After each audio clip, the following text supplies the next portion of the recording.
We have seen another deadline yet being issued by the US president to Tehran. This time, it's a 48-hour deadline to reach a deal or open the Strait of Hormuz. Now, you've served for about 2 decades with the Royal Australian Navy. What do you think would be the main challenge for the US or any other power in taking over this and securing this vital shipping route?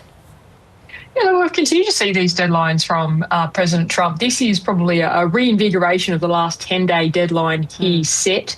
Perhaps it is laying the groundwork for what is going to be an increased bombing campaign or something else. In terms of whether this is likely to influence Iran to open the Strait of Hormuz, it really isn't. Now, when we think about the Strait of Hormuz, it's not effectively closed. Now, ships are deterred from going through. Normally, you'd have about 138 ships going through, 20 to 30 of those oil tankers. Now, on average, we're seeing 1 or 2 a day.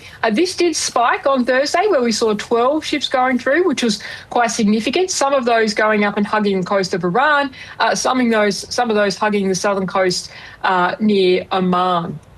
But either way, really for ships to start going through there at numbers that are normal numbers, so that 138 a day, there'd need to be a significant reassurance campaign. There'd need to be, I guess, some sort of guarantees that those ships are unlikely to be attacked. Now, throughout this conflict, we've heard Iran make statements that certain ships linked to certain countries can go through, or ships that are supporting humanitarian goods can go through, or ships that aren't linked to US and Israel can go through.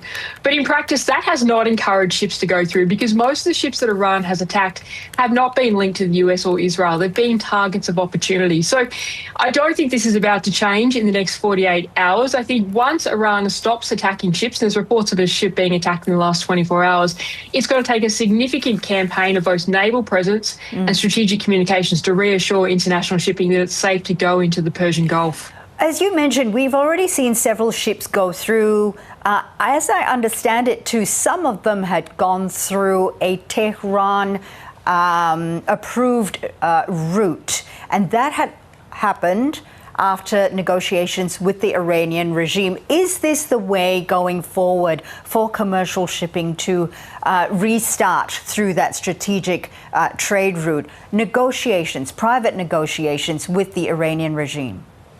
Look, this is what Iran has been trying to encourage. You've seen statements from the Iranian regime that ships linked to the Philippines can go through, ships linked to China can go through, Pakistan, Japan, etc. I don't think there's a lot of confidence in the shipping community that despite those statements that they are safe to go through. But we are seeing Iran trying to exert control over the strait that way. There have been a number of ships, not significant numbers, but 1 or 2 every couple of days that have been going up to the northern part of the strait and around an island that is close to Iran called Larak Island. That's clearly part of a system where they are likely paying Iran to make that transit out of the Persian Gulf, and they are being visually confirmed by Iranian Revolutionary Guard Corps on that island to be the ship that they say they are. This is unlikely to be practical from a sense of the 138 ships that go through, but we have seen Iran actually put out a statement that they have said that they're working with Oman on some sort of system where ships would have to pay to go through the strait. Oman has not made a statement, and Oman, being the southern coast of that strait, is highly unlikely to support that. This is an international strait, so no country is allowed to impede its passage or place a toll on its passage.